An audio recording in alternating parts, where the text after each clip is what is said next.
everyone, Elba Production kanbaga bɛɛ lajɛlen aw bisimila aw ka jamana Madiga n'o tɛ dɔwɛrɛ ye ciné comme et humour. Invité min b'an bolo David. Oui. Invité min b'an bolo bi. A kuma tɛ kɛ dɛ. A bɛna kɛ mɔgɔw ɲɛna sisan. Fanu pressé don cogo min na. Mɔgɔ min b'an bolo n'i y'a ka vidéo lajɛ dɔrɔn i ɲi de bɛ bila fiɲɛ na. Ale bɛ mɔgɔ lanisɔndiya de tuma bɛɛ. Jango an kelen k'a bila n ko a tigi b'an bolo. Commentaire message de bɛ ka jigin an kun dɔrɔn. An t'a wele a kana yɛrɛ présenter an filɛkɛ jamaw ɲɛna. N'o tɛ jama pressé don dɛ. Jama pressé don dɛ. An ka bi invité. A wele. Donc an bɛna an ka invité wele sisan nɔ n'o ye a ye n t'a tɔgɔ fɔ a bɛna a yɛrɛ b'a tɔgɔ fɔ. Donc David an ka wele ka taa. Invité.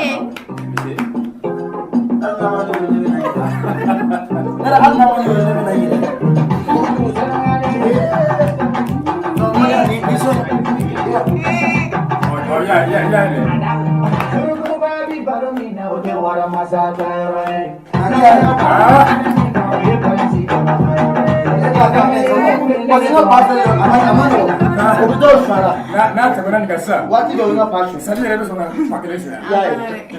Dugutigi. Oui. Kan jumɛn b'i da? Bon, n kɔni kan bɛ n da la. Kan b'i da la? A bɛ n da la. Kan bɛ yen. Kan bɛ kunkolo bɛ yen. Kan bɛ yen, an nana o kan na sisan. Lafiya b'a kan mɛnɛ. Lafiya bɛ yen dɔɔni, lafiya bɛ yen. Ala ni fani sɔrɔ yɔrɔ la. An ye dugutigi b'a dɔn ko lafiya bɛ yen. Alhamdulilayi. Alhamdulilayi, an b'a la fo ka barika da. Ok, o diyara n ye. An y'i wele ka na an ka plateau sanfɛ. I nana a diyara n ye kosɛbɛ. Donc i bɛ se k'i yɛrɛ fɔ an filɛlikɛ ɲumanw ɲɛna. Bon, i b'a dɔn mɔgɔ min b'a yɛrɛ fɔ o ye mɔgɔ dogolen ye. O ye tiɲɛ. Donc fanu yɛrɛ fana tɛ mɔgɔ dogolen ye. O ye tiɲɛ.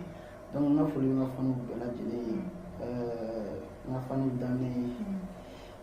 denmisɛnninw bɛ kɔ la fɔlɔ olu ye n ka fanu fɔlɔ ye. Ka na daminɛ minnu bɛ tagama fitinin ka na daminɛ tuguni baw la. N'a bɔra baw la an bɛna faw la. N'a bɔra faw la sisan an bɛna npogotigininw la. N'a bɔra npogotigininw na an bɛ bɛɛ fo. Animatrice animatrice ani animateur a bɛ faamu. Ani caméraman an yɛrɛ bɛ diɲɛ fo. I bɛ diɲɛ fo dɛ. N'i y'a mɛn an bɛ diɲɛ de fo. O ye tiɲɛ. Voilà. Ala fo k'a barika da. Ok, kuma ɲɛna. Mais dugutigi e yɛrɛ tɔgɔ yɛrɛ ye jumɛn? I jamu yɛrɛ ye jumɛn? Bon ne tɔgɔ Kasim Daw. Kasim Daw. Voilà. E ye siya jumɛn? Ne y'a. E ye siya jumɛn? Ne ni siya jumɛn de bɔlen don? A y'a yira yen ɲininka. Bon ne ye bɔgɔ de ye. Bɔgɔ? Ne kun bɛ ne ɲininka ne bɛna f'i ye sisan. Hali n'i y'a sigilen i b'a dɔn siya min don. Voilà. Bɔgɔ? Bɔgɔ VIP. Mais est-ce que e bɛ bɔgɔ kan mɛn? Ne y'a? N bɛ bɔgɔ kan mɛn. Walayi. A bɛ fɔ an ni tile cogo di bɔgɔ kan? O ye maaw sɔnni. I ka fɔnɔ fɔ bɔgɔ kan na. N ka fɔnɔ maaw sɔnni quoi. Ne de don. Amɛ. Mana ni plateau ɲɛ waa a ka ɲi tan sisan. Ala. A dugutigi bɛna ne dege bɔgɔ kan na. Ne tɛ bɔ hali ni dɔgɔmuso dɔ bɛ yen n b'a furu a bɛ furu bɔlen ma. Tan tɛ dɛ. Ok, problème t'a la. Mais dugutigi yɛrɛ sigilen don min? Ne y'a bɔ n sigilen don min yanni n ka daminɛ n b'a fɔ n sigilen don Mali kɔnɔ Mali quartier jumɛn. Bon anw tɛ sigiyɔrɔ kelen mais n'i bɛ ɲini dɔrɔn n bɛ golf la. Golf la. Bawo jigin golf la ouais. Ok. Faamuyali sɔrɔ l'o kɔnɔna na. O faamuya. Dugutigi an fɛ k'a dɔn dugutigi yɛrɛ donna comédie yɛrɛ kɔnɔna la art yɛrɛ kɔnɔna la cogo di? Bon an donna art kɔnɔ cogo min na bon mɔgɔ tɛ don fɛn na yɛrɛ ma diya ye fɔlɔ a diyara n yɛrɛ de ye art ka di ne yɛrɛ ye mais n tun t'a dɔn n bɛ kɛ comédien ye quoi mais comédie depuis n fitinin a bɛ fɔ ko n ka comédie kɛ mais comédie yɛrɛ tun man di ne ye tan mais n mana dako ɲɛ kelen dako ɲɛ fila mɔgɔw b'a fɔ cɛ non petit fɔ an k'i kɛ comédien ye ten bon min yɛrɛ tun ka di ne ye o ye fɛn wɛrɛw de ye. Mais e ma a kalan kɛ mais e ma taa école la ani i danna. N ye école kɛ. Mais i danna classe jumɛn na? Voilà n ye école kɛ n nana Mali la yan yɔrɔ n danna a b'a fɔ cogo di DEF voilà n ye DEF kɛ ka DEF sɔrɔ voilà n ye 10e kɛ bon dizaine kɔnɔna n bɛ to ka n kunkolo ni mɔrɔmɔrɔ arasa o ye n ka arasa fɔlɔ ye voilà bon ni nin directeur ma bɛn a la parce que ne ko fo ne ka n ka arasa tɔ kunna parce que ari yɛrɛ de tun ka di ne ye mais comédie t'a fanfɛ tɛ quoi donc ni fɛn min ka di n t'aw sira fɛ. Mais sababu jumɛn yɛrɛ de y'a to e donna comédie yɛrɛ la? Sababu ka ca dɛ a sababu fɔlɔ-fɔlɔ n bɛ se k'a fɔ o ye sababu ne ka sababu fɔlɔ-fɔlɔ o ye n tɛna fɔ cogo min na a maison de production dɔ de don mais o cɛ kun tɛ n dɔn mais a ye n ta ka n gɛrɛ a yɛrɛ la quoi kasi sport a bɛ u ka siège bɛ Kala la o cɛ de ye n ta dɔn ka n gɛrɛ a yɛrɛ la o y'a sɔrɔ Yaro fana tun bɛ yen bon ni Yaro nana don ɲɔgɔn na commencé ka n ta ka gɛrɛ a yɛrɛ la an ye vidéo kɛ taara an yira Koma Jabate la wa an ye don yɛlɛbugu ni fɛnw na Koma fana ye n ta k'an cadré n da tun ma jɛ bamanankan na ka n da jɛ bamanankan na ka tu vois k'an i b'a dɔn i bɛ Coupe d'Afrique dɔn a bɛ Coupe du Monde voilà k'an kɛ Coupe du Monde. Mais dugutigi i ye fɛn dɔ fɔ sisan i ko i ka ɲininka i ka jaabi dɔ kɔnɔna na ko i nana Mali la nka yanni i ka na Mali la i tun bɛ min? I b'a dɔn cɛ in i bɛ c'est-à-dire nin bɛ dɔn nin bɛ kuma fɔ i bɛ jateminɛ kɛ ni muso dira yɔrɔ min bon ne tun bɛ Côte d'Ivoire ne wolola Côte d'Ivoire la ma Côte d'Ivoire. D'accord o faamuna. Ne wolola Côte d'Ivoire ma Côte d'Ivoire. Ok, faamuyali ba sɔrɔ o la. Non n nana 2016. 2016. N bɛ fɛ ka appel mais n nana 2016. Ok. Faamuyali sɔrɔ o la. N ye jaabi sɔrɔ nka Mais yanni i ka na je sais pas est-ce que i ye formation dɔw sɔrɔ hali ni école d'art tɛ Côte d'Ivoire ye est-ce que i ye formation dɔw sɔrɔ que ça soit a bɛ se ka kɛ groupe dɔ la ou bien troupe dɔ la troupe artistique dɔ la. Ne ma formation foyi kɛ min bɛ taa artisiya sira fɛ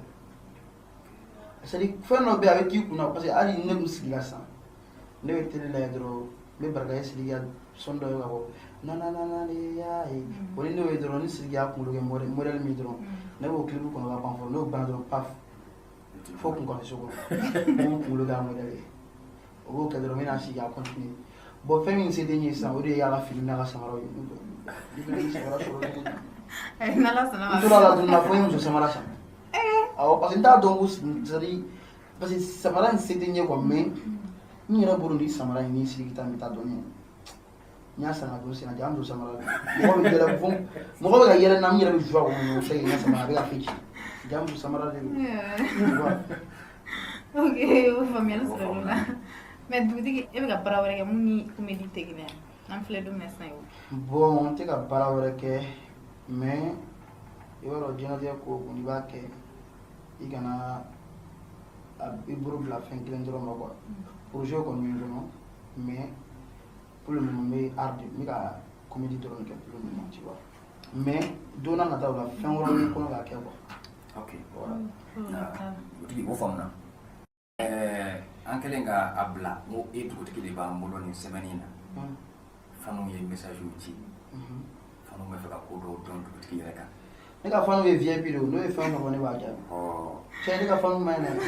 Dugutigi yɛrɛ ye VIP ye. Voilà faniw ye VIP animatrice ye VIP animateur yɛrɛ kɔni dɔn ne yɛrɛ dabali bɛ. Ok dugutigi n'i ye fɛn fɛn fɔ ne sɔnna n'o bɛɛ ma nin waati in na an bɛ fɛ k'a dɔn dugutigi yɛrɛ ye gɛlɛya jumɛn de sɔrɔ baara in kɔnɔna na kabini i ye baara in daminɛ don min ka n'a bila an bɛ don min i n'a fɔ bi i ye gɛlɛya minnu sɔrɔ a kɔnɔna na n bɛ se k'i da don o la dɔɔnin. Artisiya kɔni a tɛ taa gɛlɛya kɔ n bɛ se ka fɔ hali sisan gɛlɛya bɛ yen mais n b'a fɔ alihamudulilayi parce que fɔlɔ ni sisan tɛ kelen ye fɔlɔ la mɔgɔw tun tɛ ne wele téléphone na walayi bilayi ne ka téléphone bɛ semaine kelen kɛ a tɛ sɔn ne yɛrɛ bɛ gɛrɛ i la dɔrɔn n b'a fɔ nin ma dɛ n ka téléphone tununna n bɛ k'a ɲini i b'a fɔ ko n ka numéro fɔ n bɛ numéro fɔ pour que n ka téléphone ka sonner n kunna a bɛ sonner jaa yɛrɛ bɛ ne yɛrɛ kun yan parce que semaine kelen bɛ kɛ mɔgɔ tɛ ne wele bon ni mɔgɔ bɛ ka wele commencer ka weleweleliw kɛ o ye alhamdulilayi ye bon faniw n bɛ n yɛrɛ adresse faniw na o tɔgɔ la bon faniw kana jigin mɔgɔ artiste la yɔrɔ la quoi i b'a dɔn tɔgɔ tɛ laban tuma ni tɔgɔ bɛ laban tuma tɔgɔ bɛ mɔgɔ caman fila yɛrɛ ma dɛ télé yɛrɛ ma o ye kelen fɔlɔ e tɛ ka bɔ télé la mais ni commencé ka bɔ télé la surtout a don bɛɛ lama a bɛ mɔgɔ fili yɛrɛ ma ne ma fili yɛrɛ ma parce que hali ni fana ni ne wele ni tɔgɔ tɛ numéro ne b'i ka téléphone ta n'i lamɛn ni min b'i fɛ n'i y'o fɔ ka ban n'i m'a dɔn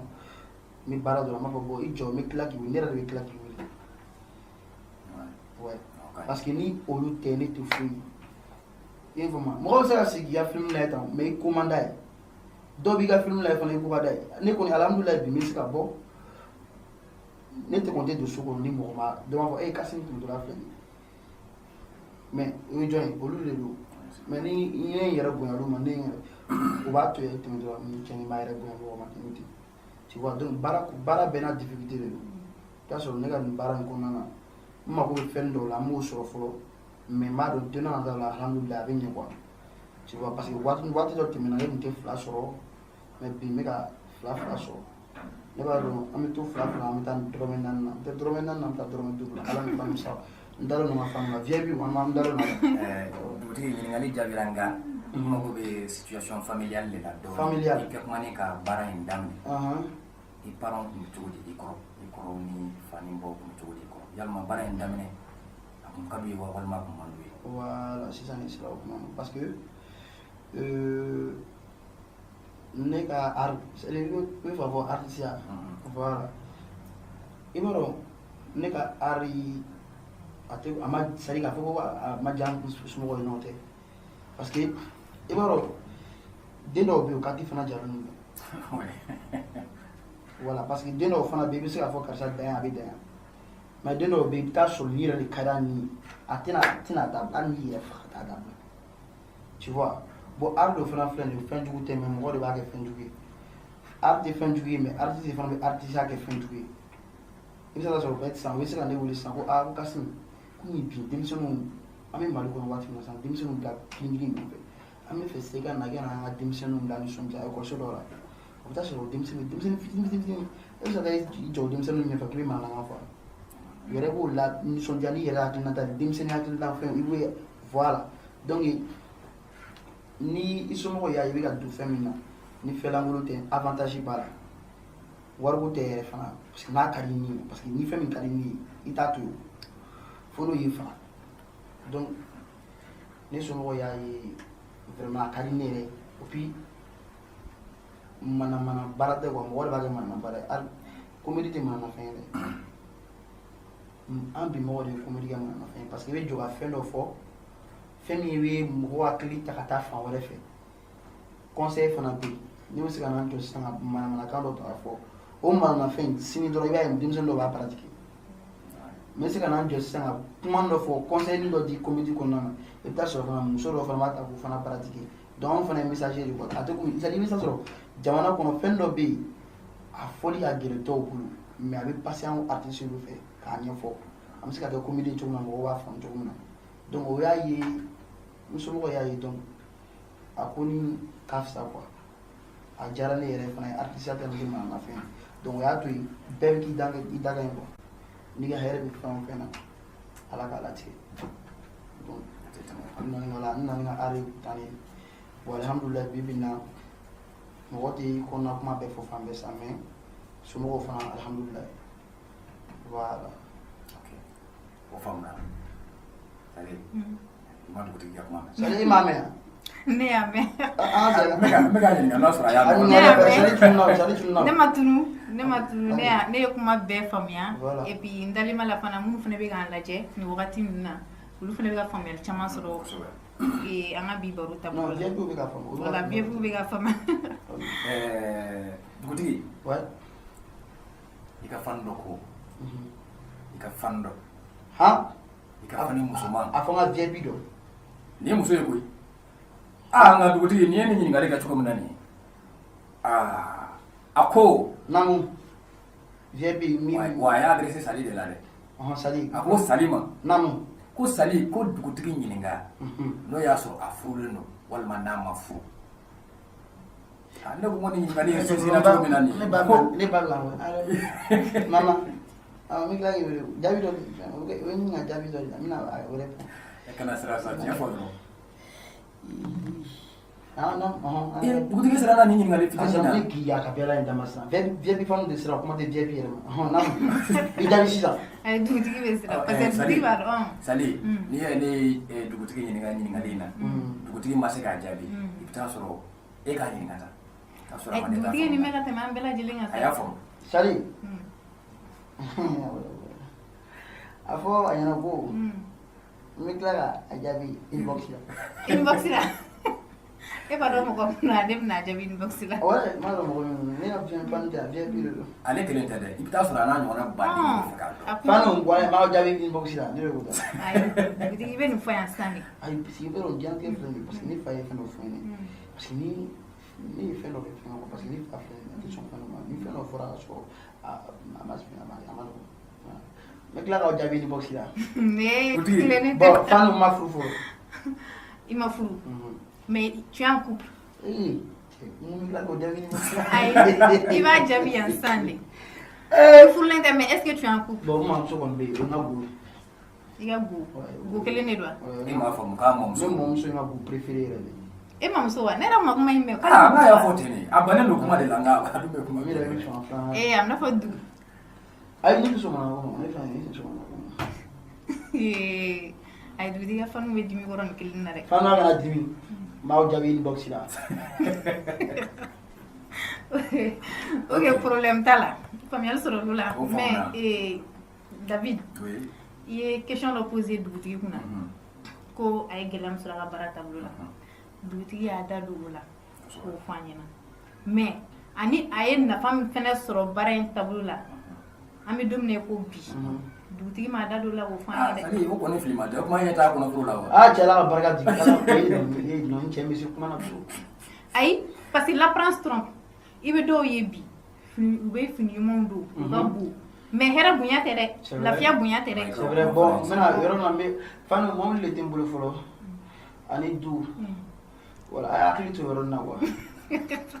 sinon n kɔni bɛ ka dumuni kɛ aw sababu la je suis en train de manger beaucoup finiw kɔni alhamdulilayi n bɛ k'olu fana don dɔɔnin dɔɔnin n bɛ ka n débrouiller voilà donc an bɛ an janto duko la quoi an bɛ concert ba dɔ kɛ dɔrɔn n dɔ jɔ dɔrɔn ani mɔbili a b'a hakili to yɔrɔ nin na quoi sinon n sɛgɛnna dɛ sinon waati bɛɛ n bɛ moto de kan moto tuma dɔ yɛrɛ n ko bɛ n wele ko télémani parce que n terikɛw ka ca ne terikɛw ka ca dɛ a caman ye télémanitigiw ni fɛnw ni n content na dɔrɔn ni n kan ka taa ci dɔ dɔrɔn n bɛ dɔ ka télémani dɔ dɔrɔn fiyewu mais Kasim i donna télémani ko la n ko cɛ n k'an bɛɛ ye kelen awɔ ni client dɔ y'i bolo a sigi kɔfɛ donc ne y'a faamuya sisan nɔ dugutigi lafiyalen don mais ni fɛn damadɔni de bɛ dugutigi jɛ mɔbili ani du o de bɛ dugutigi jɛ sisan sinon i bɛ da lafiya la ani wari sinon i bɛ da lafiya la ka wuli lafiya la voilà parce que mɔgɔ kɔni parce que n'i y'a mɛn ko i bɛ ninnu bɛɛ fɔ santé de don mais alhamdulilayi n ka kɛnɛ nin ma ne b'a dɔn ko n ka VIP ils sont capables voilà ne b'a dɔn n'an ma sa k'an to balo la nin bɛɛ bɛ na dɔɔnin dɔɔnin o ye tiɲɛ voilà ok problème t'a la an b'a fɔ an kanubagaw ɲɛna u ka continuer toujours u ka t'u abonner an ka chaîne YouTube kan olu n'a ɲɔgɔnna caman TikTok b'o la Facebook b'o la u kana ɲinɛ ka cloche de notification activer pour que an ka vidéo ɲuman nata ninnu u ka kɛ mɔgɔ fɔlɔ ye k'olu sɔrɔ ok dugutigi n bɛ segin ka n'i fan fɛ an ma tila fɔlɔ an ma tila dɛ ala ma daminɛ an ka taa fɛ dugutigi an bɛ fɛ k'a dɔn e yɛrɛ dugutigi ka prestation fɔlɔ a kɛra événement jumɛn na ani i ye réaction jumɛn sɔrɔ a ko kɔfɛ réaction i y'a ko kɛ i yɛrɛ kɛra cogo di prestation in kɔfɛla la wa bon ne ka sigi ne ka prestation fɔlɔ ma kɛ ne ka prestation fɔlɔ kɛra yɛrɛ parce que ne yɛrɛ n tɛ comédie domaine kɔnɔ don dɔ la yaro min ye ta ka taa u ka voyage min na n bɛ to tike feere la o bɛ n wele ka na scène sanfɛ n bɛ na n ka numéro di numéro yɛrɛ tɛ n bolo yɛrɛ n kɔni bɛ mɔgɔw la nisɔndiya dɔrɔn bon a tun tɛ gêné quoi parce que diɲɛlatigɛ fɛn bɛɛ i ja gɛlɛya i ka courage ta donc a kɛra o de mais a prestation fɔlɔ min bɛ se ka fɔ min yɛrɛ kɛra jama civilisé o kɛra Yɛlɛbugu la de Yɛlɛbugu la ok mais jusqu'à présent Yɛlɛbugu a bɛ ka continuer Yɛlɛbugu tɛ jɔ mais on dirait que Yɛlɛbugu tununa dɔɔni ne kɔni ka faamuyali la dɛ mais mun nana n'o ye Yɛlɛbugu tɛ tunu a bɛ se ka kɛ e yɛrɛ tɛ a ko kalama non fɔlɔ Yɛlɛbugu tun bɛ cogo min na a y'an ka bon cogo min na fɔlɔ. Imam pren la Gima national pren la yɔrɔ a bi sui. Corona na. On s'en dimisɛn de b'a kan sisan. Voilà. Anw ka taa ni bɛ yen. Donc a bɛ commencer k'anw de sui sisan. An bɛ ka kabako bɛɛ lanɔgɔya. Yɛlɛbugu lɛ. Awɔ. Ok. Problème t'a la sinon anw tunnen don o yɛlɛbugu kɔnɔna na. Mɔgɔ masa kelen tun tɛ diɲɛ laban. O ye tiɲɛ. Mais sisan faamuyali sɔrɔ olu fɛnɛ kɔnɔna na. Ok dugutigi. David. Komi i yɛrɛ y'a fɔ cogo min na fanu ka message dɔ bɛ ne yɛrɛ bolo. Cɛ a tɛ sabali. Anw tɛ dɛ. I yɛrɛ ɲɔgɔnna i ka fanu VIP. I ka VIP. Cɛ VIP. U y'a fɔ k'a gɛlɛya fo ka taa u y'a fɔ k'a gɛlɛya ko k'an ka dugutigi ɲininka ko fɔlɔ k'u tun bɛ dugutigi ni Yaro ye ka video kɛ mais k'an bɛ don min na ko bi ko dugutigi ni Yaro tɛ k'a ye ka video kɛ ɲɔgɔn fɛ ko gɛlɛya jumɛn de bɛ i ni Yaro ɲɔgɔn cɛ an bɛ don min na sa i ko bi. Gɛlɛya foyi tɛ yen gɛlɛya tɛ yen kɛlɛ tɛ yen foyi foyi yɔrɔ n t'a dɔn b'a fɔ cogo min na ni karamɔgɔ ye bila baara min na waati min na i b'o de kɛ ni karamɔgɔ de Yaro ye parce que mɔgɔ min i ɲɛ baara in c'est à dire a bɛ ɲɛ baara in kɔnɔna na quoi i nana sɔrɔ wa ale de y'i ta tuma dɔ la an bɛ video kɛ i bɛ tugu a kɔ fɛn bɛɛ voilà bon sisan a bɛ fɛ k'a dɔn dugutigi yɛrɛ ka qualité ye jumɛn ye est-ce que a kelen bɛ se ka baara kɛ waati min na donc a ye waati min dɔ de jɔ n ka baara kɛ o kɔnɔna sinon foyi tɛ ni Yaro cɛ kɛlɛ t'an cɛ hali sɔgɔmada na ale de ye n bilala o i yɛrɛ ko n bɛ ka kɛ n yɛrɛ ma dɛ Yaro yɛrɛ de ye ne bila kɛlɛ tɛ e ni Yaro cɛ foyi mais mɔgɔw tɛ k'aw ye. O de bɛ ka fɔ maliyɛnw ye o Yaro yɛrɛ de ye ne bila nin la ten ko ne kelen ka to ka video kɛ sani a ye n t'a dɔn a ye 2 mois de jan 2 mois et demi parce que i n'a fɔ sisan n'i taara i b'a dɔn mɔgɔ dɔ bɛ yen n'o i b'u ye video la mais i t'a sɔrɔ généralement n'i y'o lajɔ ko ka mɔgɔ layɛlɛ a bɛ kɛ baara ye donc sisan o video i n'a fɔ video min bɛ ta nin sisan a fana ye n ta ko karisa bon n bɛ 2 mois d'i ma i fana ka fɛn dɔ kɛ n k'a lajɛ n'a sɔrɔ don n'a nataw la i fana bɛ se ka tu vois voilà n'a sɔrɔ don n'a nataw la i bɛ se ka ko kɛ quoi mɔgɔ tɛ se ka i b'a dɔn hali yɛrɛ ko hali dɔnkilida yɛrɛ sababuya la dɔnkilida yɛrɛ la i tɛ se ka to i ka patron nɔfɛ fo ka t'i sa don dɔ la a b'i bila ka kalanden bɔ n'i bila sisan i fana kɛra ten i fana dɔnni ɲini yɛrɛ voilà donc a bɛ k'an former o sira de fɛ quoi sinon foyi tɛ. Donc n'i y'a faamuya sa Yaro tun bɛ formation d'i ma baara in taabolo kɔnɔna la. I nana mɔgɔ min kɔni sɔrɔ o jago sa a na dɔɔnin d'i ma a la. Faamuyali sɔrɔ olu fana. Donc Kumari y'an bɛɛ fa ye Jabate. Ok an ka foli b'a ye. Dugutigi nin waati in na video kɛla denmisɛnninw na ka caya kosɛbɛ olu fana karamɔgɔ ye aw ye an bɛ don min na ko bi parce que n'i donna fɛn na ka maa min sɔrɔ a la o ye ɲɛmɔgɔ ye kuma diyara n'an bɛ se k'a fɔ n ko y'i fa ye ladilikan jumɛn b'i bolo ka ɲɛsin u ma. Ladilikan min bɛ ne bolo ka ɲɛsin n tɔɲɔgɔnw ma parce que c'est vrai dɔw nana ne sɔrɔ baara in kɔnɔ n nana dɔw yɛrɛ fana sɔrɔ baara in kɔnɔ donc min bɛ ne bolo mɔgɔ tɛ kɛ foyi ye i yɛrɛ kɔ o ye kelen fɔlɔ n'i nana mɔgɔ sɔrɔ baara kɔnɔna na hali n'i ye tɔgɔ sɔrɔ ka tɛmɛ a kan i ye tɔgɔ sɔrɔ cogo min na i ka cɛya tɛ Ala de fɛn bɛɛ ye Ala de mais kana n'a yira la ko non ko i ka fisa n'a ye mɔgɔ si ma fisa ni mɔgɔ si ye i ye n faamu donc n'a tigi y'i wele baara la n'i y'a tigi wele baara la a ye baara k'a ɲɛ ma quoi mɔgɔ si kan mɔgɔ si tɛ se ka mɔgɔ ka hɛrɛ datugu n'a tɛgɛ koyi ni Ala ka b'i ka tile wa a b'a bɔ hali c'est à dire kɛcogo t'o la quoi e tɛ se k'o datugu yɛrɛ misaliya mobili baara o ni mɔgɔ si tɛ se k'o siɲɛ donc ne bɛ se ka min fɔ ɲɛna u ka kɔrɔbalenw lamɛn parce que i b'a dɔn min bɛ k'an caman lafili fɛn min bɛ k'an caman lafili a b'an kɔnɔ ko an ni kɔrɔbalenw bɛɛ bɛ niveau kelen na quoi c'est vrai i bɛ se ka a daminɛ sisan i bɛ kun kɔrɔbalenw na mais a tɛ kelen dɛ a tɛ kelen hali n'i bɛ yɛlɛsen sanfɛ ni jama bɛ kule la n'a ye a bila i kunna ko non ko kɔrɔlen n'i y'i majigin wala i bɛ fɛn dɔw mɛn a da kɔnɔ c'est à dire fɛn bɛ se ka e yɛrɛ nafa quoi n t'a dɔn a fɔ ko ni foronto mɛn o mɛn ko tiso kelen bɛ sɔrɔ a da la. Bɔrɛ kɔrɔ o kɔrɔ tiso ta kelen bɛ sɔrɔ a la. Voilà donc kɔrɔbalenw tisoli baden bɛ yen dɛ n'an m'an da jigin n'an m'o barika ɲini an t'a sɔrɔ nin tɔgɔ in tɛ foyi ye. Aw faamuna nka dɔw fana y'a jira k'a fɔ k'i ka wari ka ca. I ka fan dɔw yira k'a fɔ dɛ. Yɔrɔ mina yɔrɔ nin fɔ ye. Non ma tila o. K'a ka di olu ye ka to ka dugutigi wele u ka ɲɛnajɛw la. Ko nka k'u bɛ ka siran k'i wele ko aw ka wariw ka ca kojugu. Bon o yɔrɔ na n tɛ jigin mɔgɔ la mais n bɛna jigin n ka fanu na yɔrɔ min. Fanu n'a tun bɛ yan sisan an bɛna réunion sigi. Fanu a ye cɛ. I b'a dɔn ko mɔgɔ ma deli ka ne wele fɛn na dɛ, kɔɲɔ na dɛ. Non kɔɲɔ ma fɔ. A fɔra de a mana kɛ événement suguya o suguya. I y'a faamu a bɛ se ka kɛ kanubaga bɛ se ka hali réunion gansan ni ɲɛnajɛ b'a la n'i kanubagaw don a ka d'u ye ka ye kɛnɛ kan n y'a fɔ événement de ma événement bɔ événement na i y'a faamu u ka kumaw de don nka événement kelen pe min don a ma préciser k'a ka di olu ye n'u ka ɲɛnajɛw bɛ yen ka to ka dugutigi lasɔrɔ i ka ye kɛnɛ kan i ka ye gansan ko nka k'u bɛ ka siran. A b'a fɔ n'u ɲɛna ko aw min tɛgɛ dugutigi la yɛrɛ sanfɛ a bɛ ka tila ka siran dugutigi ɲɛ c'est vrai n'i y'a ye a bɛ ka siran ɲɛ parce que a ye valeur kɛ n na de a ye valeur kɛ n na parce que ni siran min de don a bɛ faamu quoi parce que valeur kɛra n na donc o valeur fana kama ne tɛ n yɛrɛ bonya n t'a dɔn ne bɛ se ka kɛ cogo min na n'aw tɛ a ye n wele hali ni den ka anniversaire de hali n'anniversaire hali ka taa baro a ye to ka zamɛ n'a bɛ fɛ ka lasɔrɔ a ye zamɛ tobi zamɛ ni aw tulo b'a la dɛ. Zamɛ ni sɛri fɛn. Mɔgɔ yɛrɛ bɛ ne wele zamɛ dun na yɛrɛ kuma tɛ fɛn ma a kana siran mais a hakili to a la dɛ fana 200 ni 400 o fana b'a diya voilà sinon an ye wele zamɛ na. O ye essence sɔngɔ ye. Mais n m'a fɔ a ka 400 ni 500 fana. An dun tora ka dépôt kɛ u bɛɛ ka fisa. Voilà dépôt min fana don i tɛ biye donc fana ka fɔ a ye n'a kana siran donc ni min bɛ yen dɔrɔn min ye denkundi ye o anniversaire o mariage dîner fɛn o animation voilà n bɛ a ka bila la an bɛ ɲɔgɔn wele an bɛ bɛn a la tu vois aw de ye ne kɛ ne ye ne fana tɛ kɛ foyi aw kɔ donc fɛn bɛɛ ye bɛnkan de quoi mɔgɔ si kɔni tɛna ne wele ni bɛna kuma dɔ f'i ma kuma min tɛ bɛn i yɛrɛ ni non ala ka n'o kɛ donc an bɛ ɲɔgɔn bolo VIP fana. Ok Fanu y'a faamu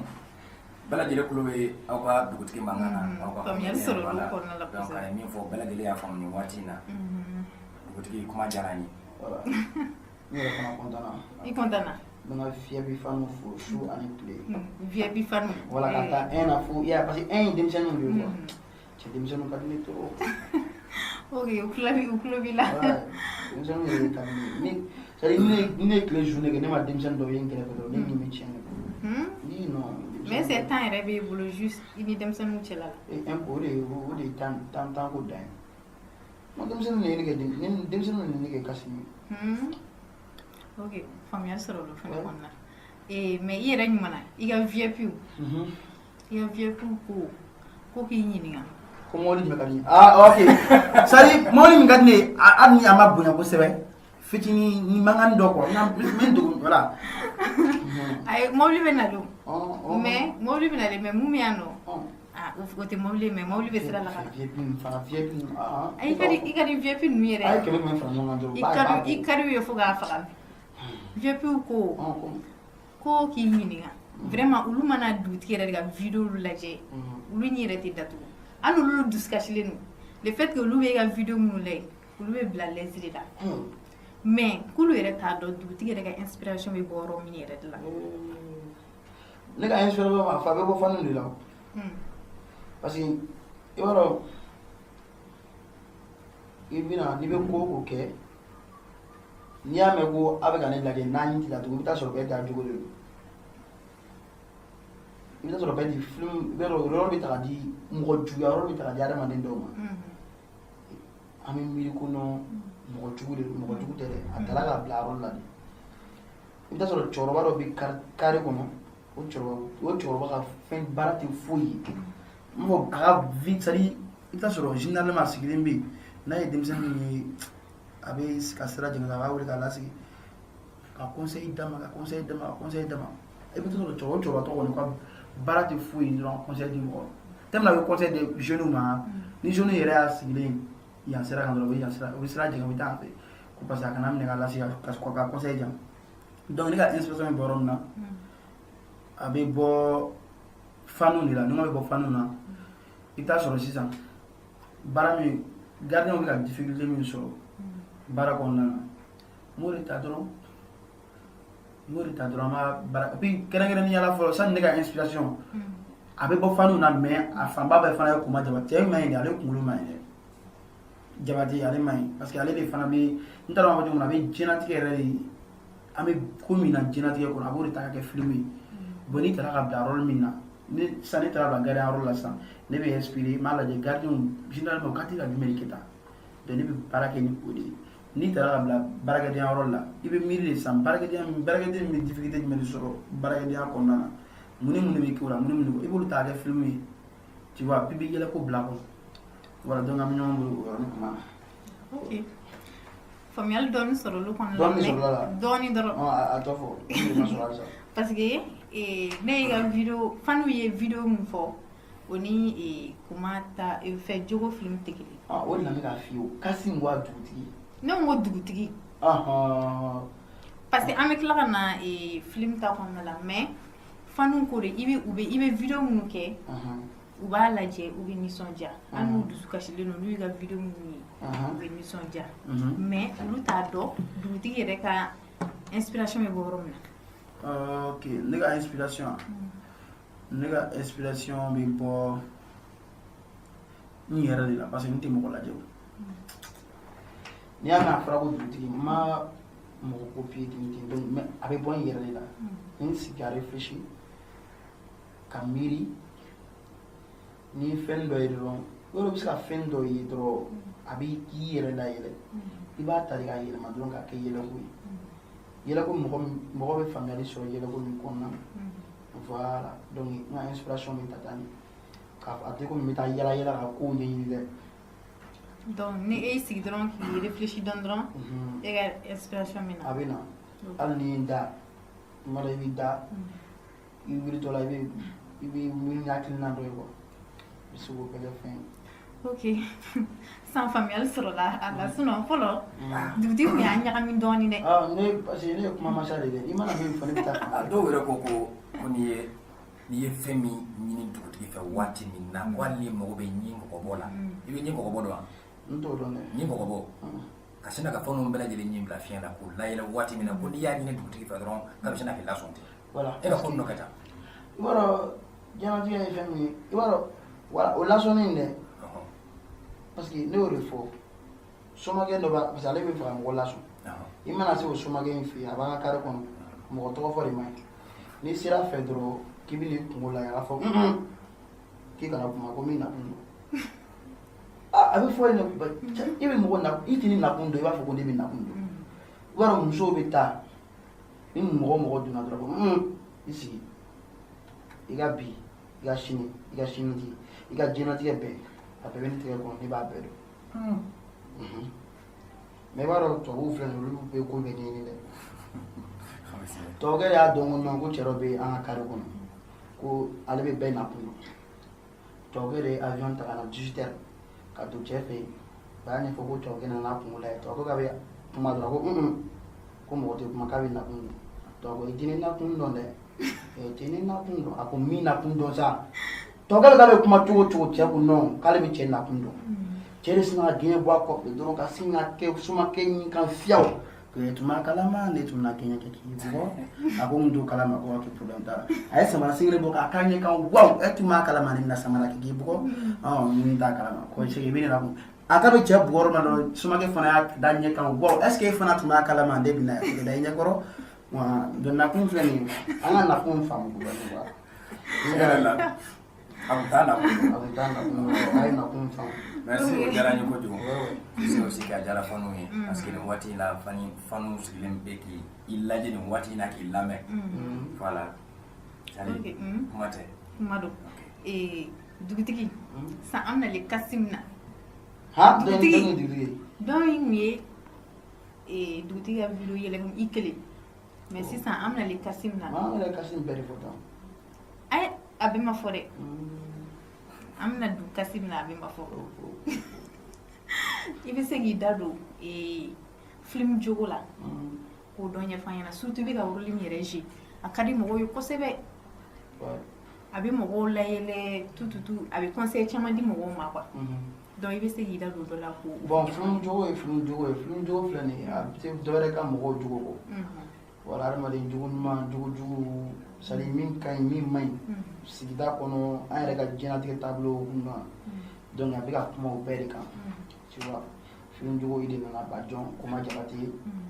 voilà donc an de acteur ni actrice ye an bɛ plateau kan donc film jogo nacogo filɛ nin ye voilà. Mais pourquoi gardien rôle? Ne b'o de f'i ɲɛna i b'a dɔn artiste ma nɔgɔ dɛ e bɛ se ka wele ka na sisan ko bon an mago bɛ ka sɔn wɛrɛ na bon e nana bon karisa an kɔni y'i wele an bɛ fɛ ka Boboya de jouer film kɔnɔ quoi e yɛrɛ t'a dɔn i wele kun ye min ye i bɛ na dɔrɔn bon an bɛ fɛ ka Boboya de jouer donc e bɛ se k'a fɔ ko k'e tɛ se ka Boboya jouer n tɛ se k'o jouer pas solo. Mais pourquoi u y'a fɛ gardien rôle ta k'a ma a jumɛn de b'e la ne fɛ o de dɔn. Problème min sisan ne yɛrɛ tun tɛ film na ne tun tɛ film na koyi ne de tun bɛ n'an kɛ film na mɔgɔ ye n bɛ ka sɛbɛn ka n'an kɛ film na mɔgɔ ye ne de tun bɛ taa dumuni ta ka na tila terreau la donc sisan parce que ne bɛ si kɔngɔ fɛ ne tun bɛ si kɔngɔ fɛ donc don dɔ la film yɛrɛ parce que mɔgɔw tun bɛ ne wele cɛ film dɔw bɛ ka bɔ dɛ mais e t'a la ne bɛ nkalon tigɛ n ko ne b'a la ne ka partie ma se fɔlɔ o y'a sɔrɔ hali ne t'a dɔn ko ne ma don film na yɛrɛ mɔgɔ min bɛ n'a sɔrɔ a ye mɔgɔ ka don e film min na se a ban yɔrɔ la donc don dɔ la dɔrɔn walayi bilayi donc don dɔ la dɔrɔn comment ne dɔn la dɔrɔn ko Kasim sini bɛ jouer quoi n ko ne ya ko awɔ k'i bɛ na gardien rôle jouer mais épisode kelen dɛ ne y'o jouer ka bɔ a bannen tɛ jouer tuguni bon o épisode kelen an y'o jouer o diyala an bɛɛ yɛrɛ an yɛrɛ ma se ka tourner o don yɛlɛ ko fɛ et puis o épisode kelen bɔlen kalo 3 maliyɛnw bɛ k'a fɔ cɛ ko Kasim nana film kɔnɔ sinon a man di ten bon a kɛra tan ne seginna na film kɔnɔ an b'o de la sisan fo sisan. Mais film in kɔnɔna la i ni i baaraɲɔgɔnw cɛla la gɛlɛya jumɛn bɛ i n'u cɛla an bɛ na bi. Gɛlɛya tɛ. Gɛlɛya foyi tɛ. An bɛnnen don plateau sanfɛ an bɛnnen don en dehors de plateau wa ni min bɛ yen an bɛ ɲɔgɔn wele an b'o ɲɛfɔ ɲɔgɔn ɲɛna voilà ni min kungo bɛ yen an bɛ taa ɲɔgɔn kungo la i n'a fɔ ni fan min kungo bɛ yen an bɛ ɲɔgɔn wele an bɛ taa ɲɔgɔn c'est à dire a bɛɛ de kelen quoi foyi de tɛ yen an ni ɲɔgɔn cɛ bɛn ko. O bɛ faamuya mais i ka VFW yɛrɛ ko o film yɛrɛ kɔnɔna la dugutigi bɛ film yɛrɛ dɔrɔn tɛ dɛ hali i ka video tɔ ninnu u y'a remarqué k'a fɔ dugutigi bɛ i bɛ dɔnkili da trop wa i tun bɛ fɛ ka kɛ dɔnkilidala de wa walima ma dɛmɛbaga de sɔrɔ i yɛrɛ la. A remarqué généralement bon ne tɛ dɔnkilidala yɛrɛ. I tun bɛ fɛ ka kɛ dɔnkilidala de. O ko de k'a bɛ se kojugu. Voilà. Ko n'a ye dɔnkili da kɛ i b'a fɔ ko satiribɔla yɛrɛ tɛ ko dɔnkilidala de don. Voilà bon problème fana ye min ye i t'a sɔrɔ baarakɛdenya filɛ nin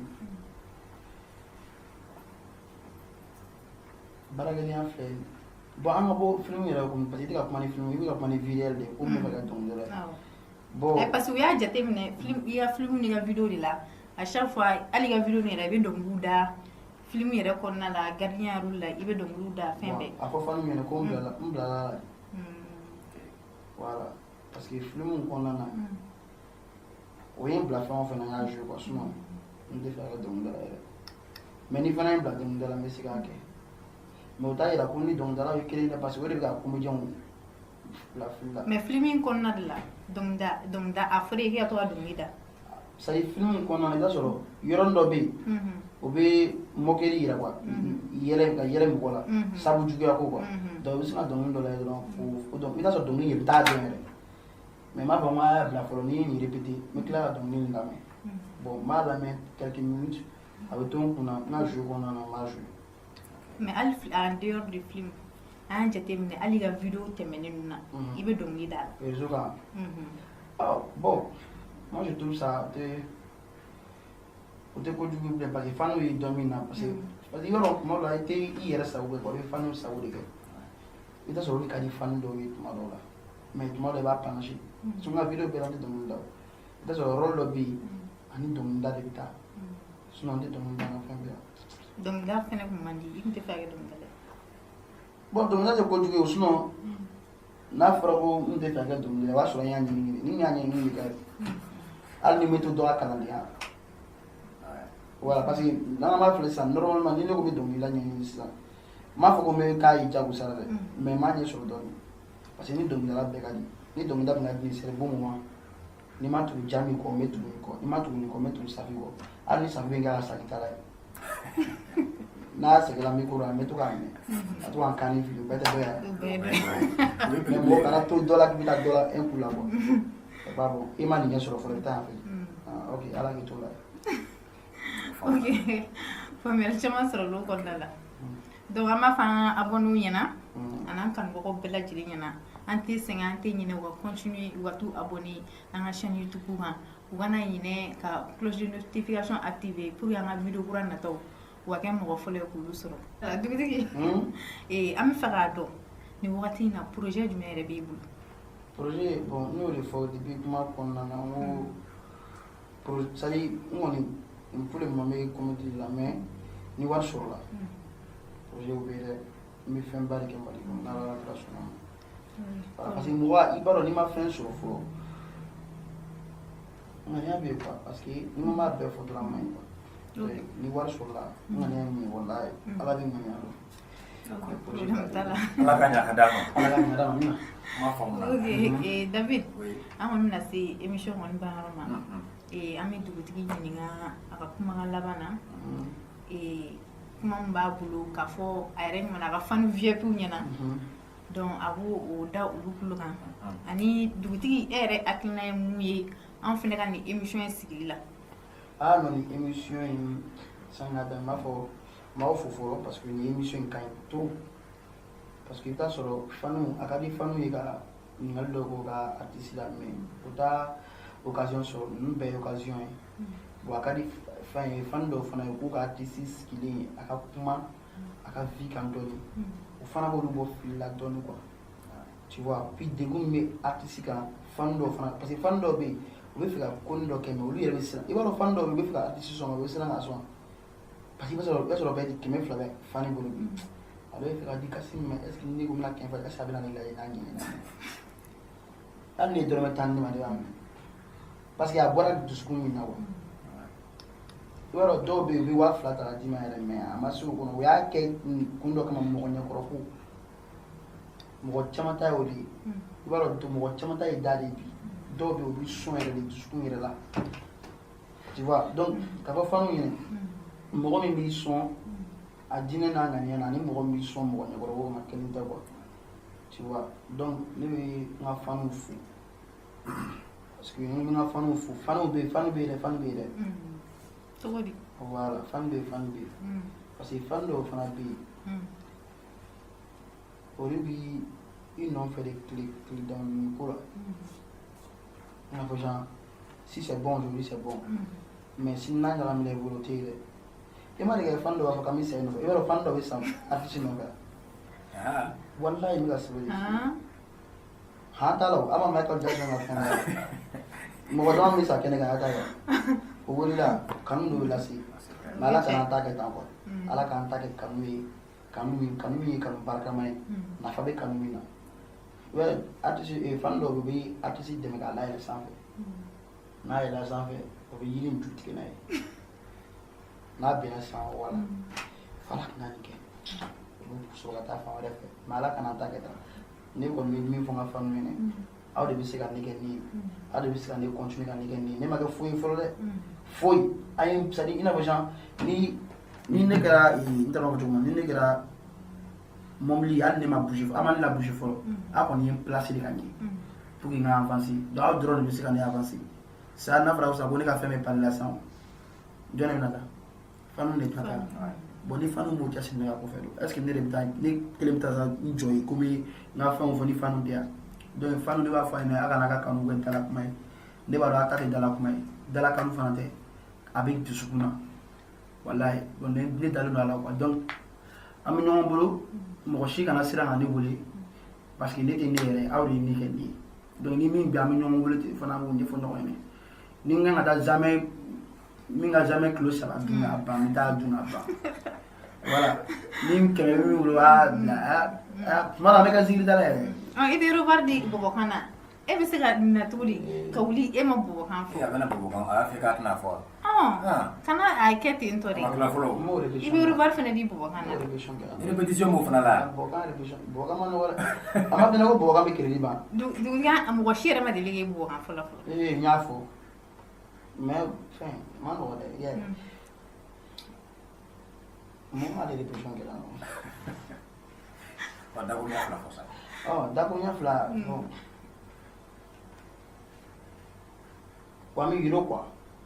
wa mi yiro o ye dakuruɲa o y'a bannen a banna an bɛ sini sini e bɛ nɔfɛ sini ne ka fanu ne ni ka fanu bɛ ɲɔgɔn cɛ don voilà donc fanu an bɛ ɲɔgɔn bolo a y'a hakili to n ye min fɛn o fɛn fɔ a y'a hakili to a bɛɛ la dɛ a y'a hakili to a de ye se ka ko in dilan dɛ sinon ko in bɛ ala bolo mɛ n'aw kumana ala fɛ dɔrɔn ala b'a jaabi quoi n t'a dɔn nɔ la.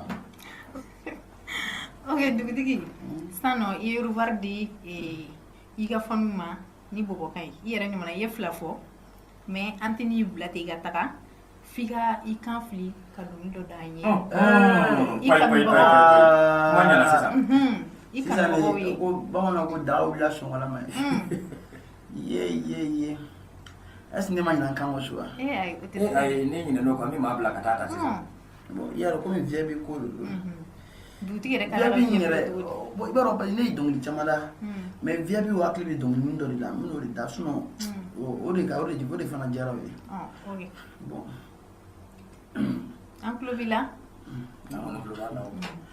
ni diɲɛ bɛ k'i muso ko ka di ye n ka sɔn ɲuman de y'a kɛ diɲɛ bɛ k'i muso lɔgɔti la n ka sɔn jugu de y'a ko na sera muso sɔn ɲumanw ma ni le baara nasɔngɔ di o ma ni bɔli la baara kɛ yɔrɔ la fi dusu bɛɛ bɛ suma arimɔri bɛɛ bɛ nettoyer dayɔrɔ bɛɛ bɛ dilan ye n'aw sela la yɔrɔ la ale bɛ tubabukan f'i ye mon mari fait comme je veux. Tout mon corps c'est pour toi, toujours, toujours mon mari. Parce que j'aime, et à la yai, nasera muso songoloma, ni le bara, na songo dio, mani boli la bara ke yorola, fi dusu bébé découragé, nambe comme un bolo koji, 2 minutes c'est domuna, arimori chite nettoyé, d'ailleurs chite gnaye, na osela la yorola, alebe arabu kan fiye. La chemise la caliste. Eh, Mairo, no, dugutigi i b'a kana taa fasɔ de b'i la